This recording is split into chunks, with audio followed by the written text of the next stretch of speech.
Patrick Lancaster. Right now, we are in Stepnoe, in the Donetsk People's Republic of Russia-controlled territory, and we're going to be headed into Slodkoy to see what the situation is. That's the last frontline village on this line. Right now, we're in a frontline village, but that's the last one, and we're going to show you what the situation is like there.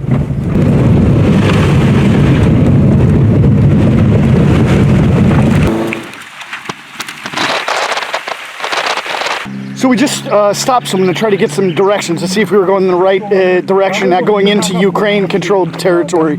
And it's actually someone that's evacuating injured from the village that's changed hands so many times. So he's going to give us some information on that. Можно сказать, что вы сделать сегодня? Что? Что вы сделать сейчас? Везу, можете бабулю показать, везу раненая в руку бабуля, везу в больницу в Еленовку. Елновка, ага. И from Slodkoy? Со Сладкого, да. Ага. Как обстановка там? Обстановка такая, что как бы до 6 апреля как бы и шли бои за Сладкое. ДНР наступали со стороны, ну как бы с села Степного. И где-то 20 дней примерно мы до 6 апреля были как бы под обстрелами, что украинская армия там оборонялись прямо в селе, отстреливались, один танк у них был, что как бы стрелял. Сильно много домов пострадало практически, ну можно сказать, что как бы что находились в селе, они отстреливались, тут наступали, практически можно сказать, что на 70% село пострадало. После 6 апреля как бы зашли ДНР, начались обстрелы со стороны Украины. Украинские войска отступили в Константиновку, в Новомихайловку, и как бы тут зашли ДНР, начались обстрелы села с той стороны. И можно сказать, что и эти 30%, что осталось, уже добили. Практически осталось, может быть, 3 дома только таких, что более-менее сохранились. Остальные все дома разбиты. Ага. Машина, вот видите, как пострадала. Угу. Во дворе стояла, гараж сгорел, дом сгорел. Там, где мы жили в подвале. Вот 2 месяца как бы жили в подвале. Ага.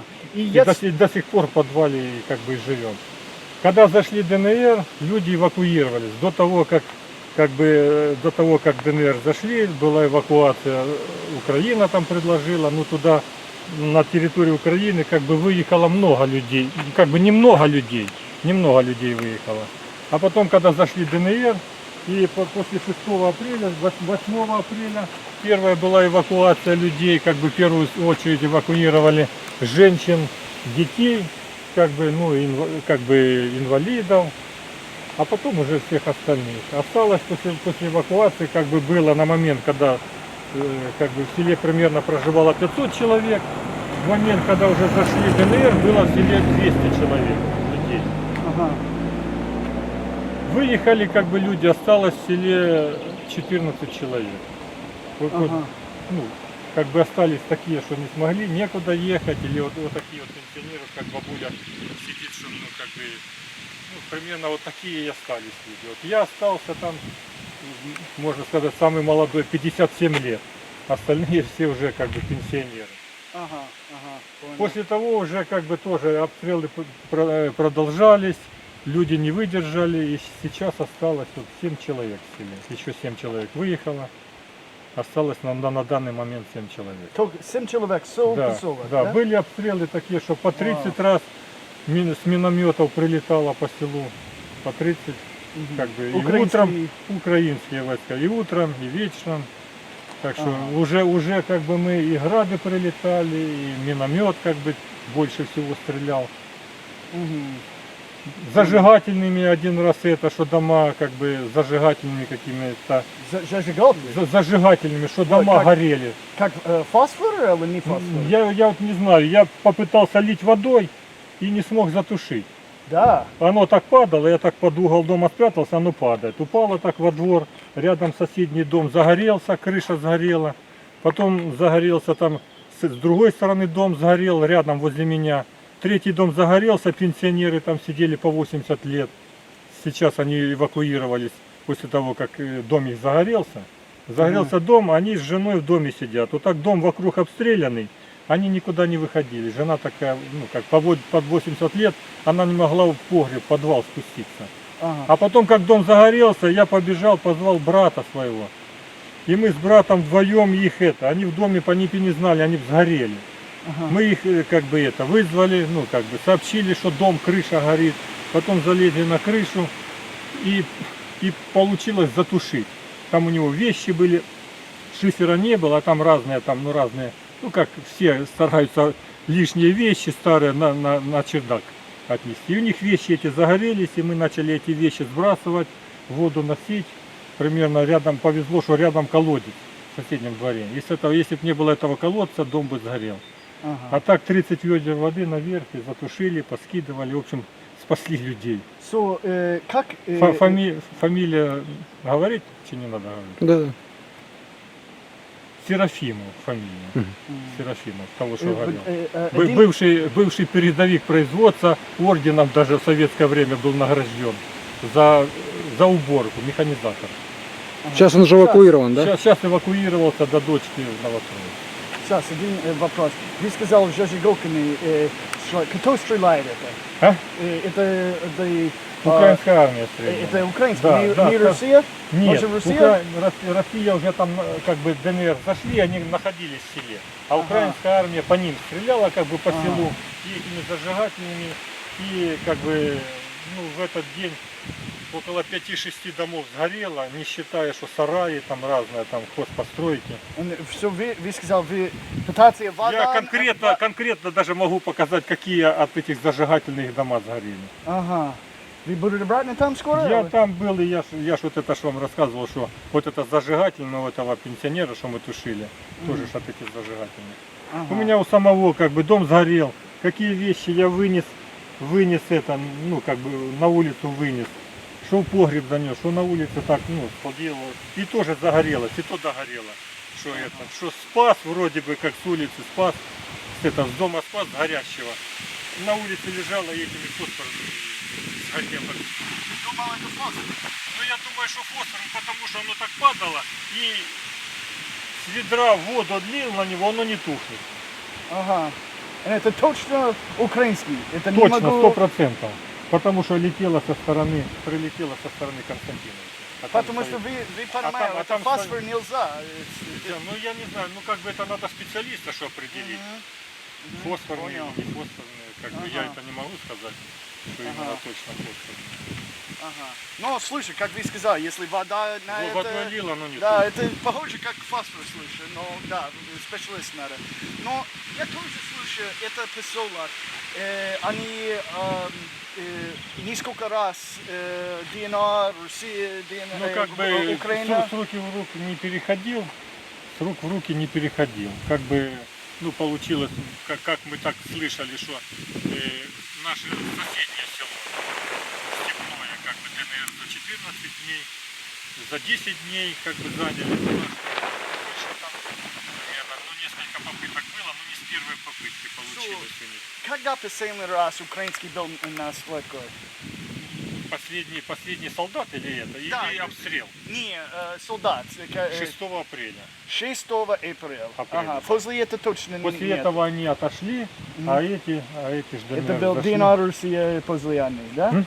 Ага. После Последний день, да. 6 апреля, апреля. И да. после этого Россия Ну ДНР. да, они отступили. Ага, понял. Отступили, как бы у них тут танк такой был, Ага. как бы видно. И что вы могу Видимо сказать? такой, что его не было, а потом он заехал, сказал, я услышал, как бы он там говорил, как этот танкист приехал, а напротив моего дома как бы жили, запускали этот, ну дрон этот, как он это, что Дрон. дрон пускай. запускали. Ну говорили, что разведчики живут в этом доме напротив моего. И этот танк подъехал, а мы с женой так в окно смотрим, танк подъехал. Ну я так на улицу вышел, а он говорит, что вышел с окружения с Ольгинки, прорвался тот танкист.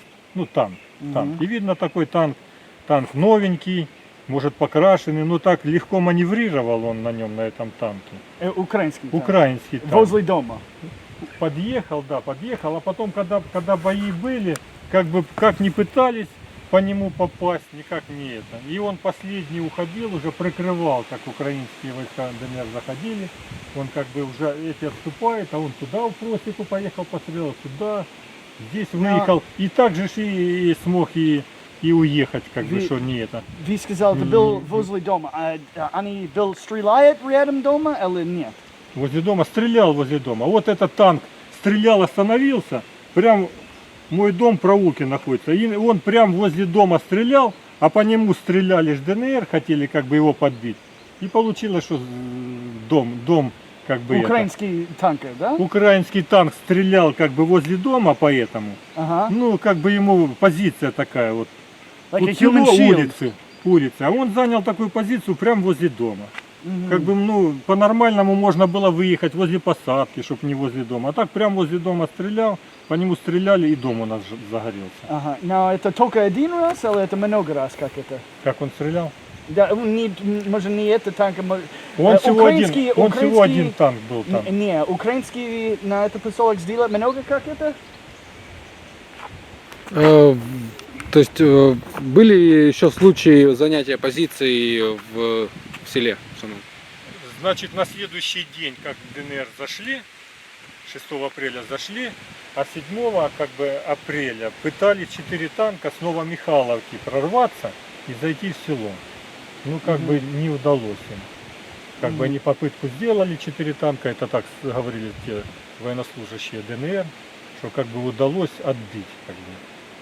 Что попытка была зайти в село, вернуть назад это, как бы свои позиции. А после того, как бы, ну, ДНР, ну, продвигались потихонечку продвигались в сторону Новомихайловки, как бы по посадкам, ну, пытались как бы более выгодные позиции занять. Ну, как бы все равно получается, что ну, вот больше месяца уже, 6 апреля, получается сегодня уже 20, да? Получается месяц и 14 дней, и Новомихайловку как бы не могут как бы.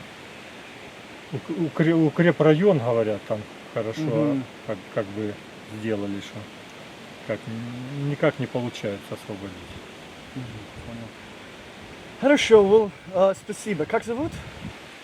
Виктор. Виктор? Приятно, Патрик. Спасибо большое. Может еще что вы думали, люди, надо знать за твой поселок?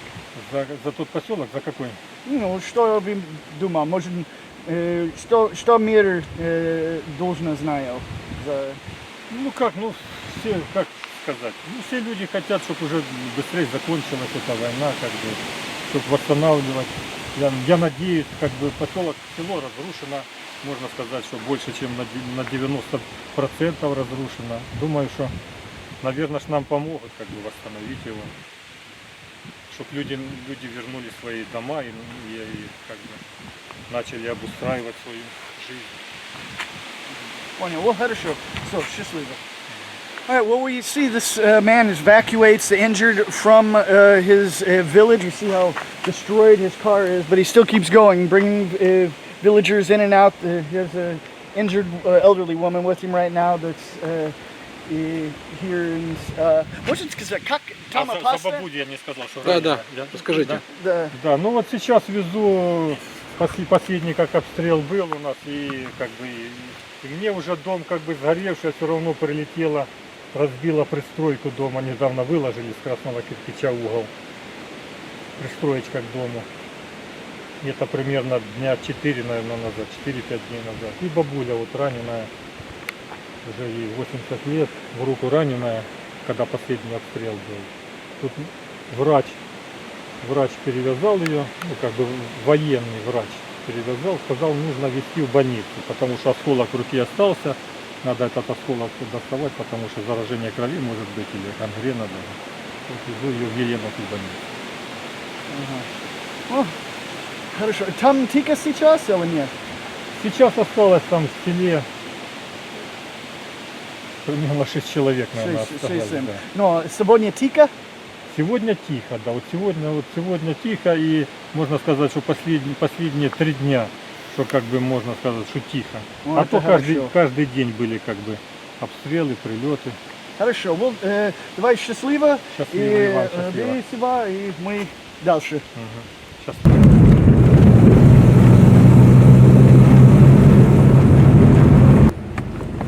So it's interesting how this often happens. We get a different conflicting reports from information we receive on the outside of the village and what we get on the inside. We were told this village has changed hands 4 times since February 24th between Russian DPR and Ukrainian forces.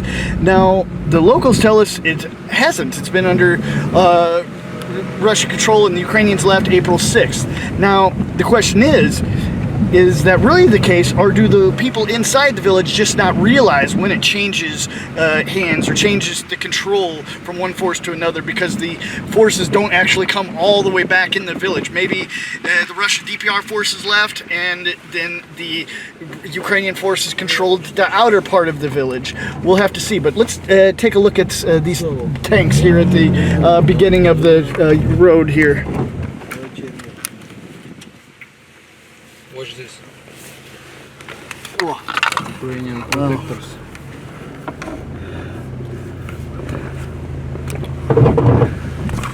Now, these appear to be Ukrainian tanks. 4 blown up Ukrainian tanks right here. Все, мы сладко.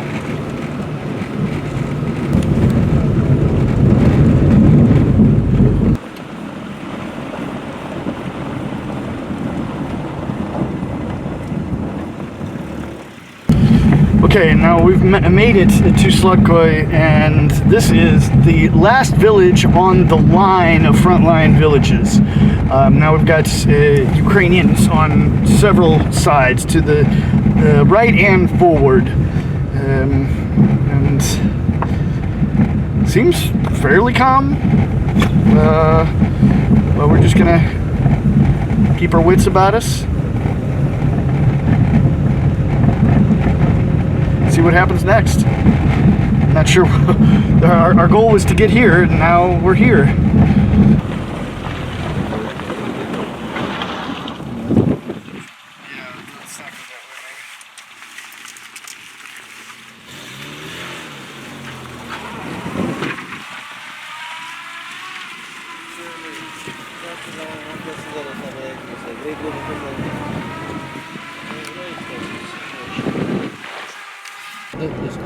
And you have to understand, this is a very dangerous situation. This is the front of the front of the front. And we're not exactly sure what streets are good to go down and where we can be seen from. So we're going back now a little bit and try to find a local. We were told there's, 6 or 7 locals still in this village. So we're going to try to find someone to get a little bit more information from, so we don't make a wrong turn.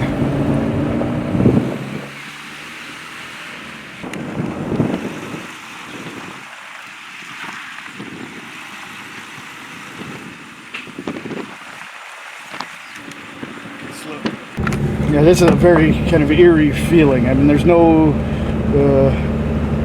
civilians, no soldiers in sight. Just a ghost town. It's a little nervous even to get out of the car at this point.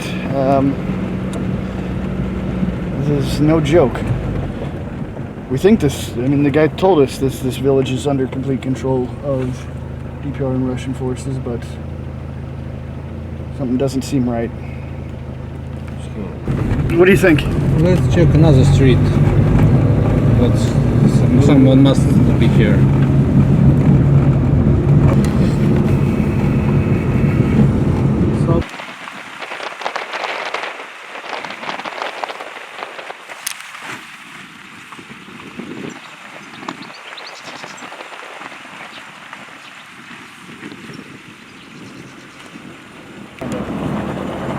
If they want to go back.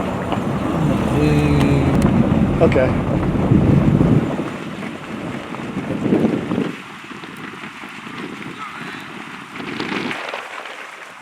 So here we can see that nobody went through this road after the rain. No car tracks.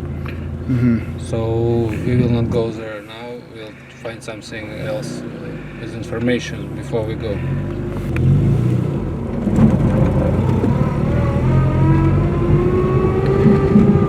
So now we're gonna get out and have a look around. Put the car in kind of a decent place underneath some trees. So I think we're good for now. It's still really quiet, it just seems off. But we're the first journalist in Slodkoy for sure. That's a fact. And Sasha's getting ready to put his vest on, and when Sasha puts his vest on, that's when you know the situation is very serious. Every day, say, Sasha, put on your vest. But he feels it today.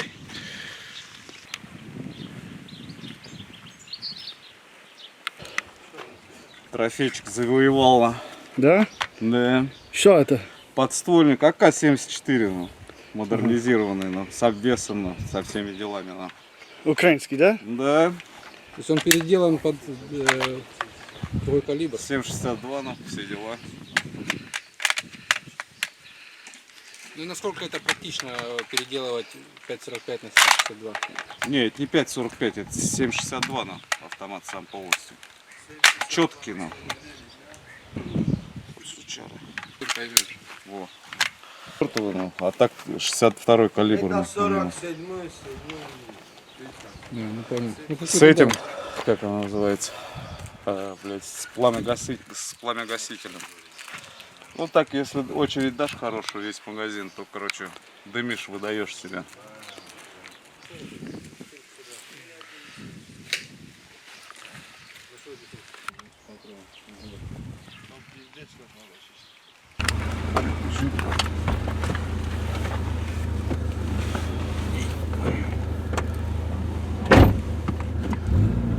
Не его мы ждали? Не-не. So we ran into some DPR and Russian forces, and they're going to be taking us now up closer to the front to some old Ukrainian trenches or positions. So it should be pretty interesting. Да, ужас. Можно сказать, где украинский сейчас? Вот там. Вот там. Ага. Как далеко? Ну, вот следующая лесополоса, вот какая поперек идет. Ага. So это как меньше километр, И да? за ней, да. Ага. Вон лесополоса, ну, за ней. So они видят мы сейчас? А? Они видят мы сейчас, да? Не видят. Если наблюдателей у них нет, а то сейчас нас уже по нам начали долбить с миномета. Наши тут там дальше, но они вчера там. All right, well, to be continued. We're headed off to the front, and it should be pretty interesting. So please like, share, subscribe, and remember we're independent crowdfunded journalists, so you can support our work with the link on the screen or in the description.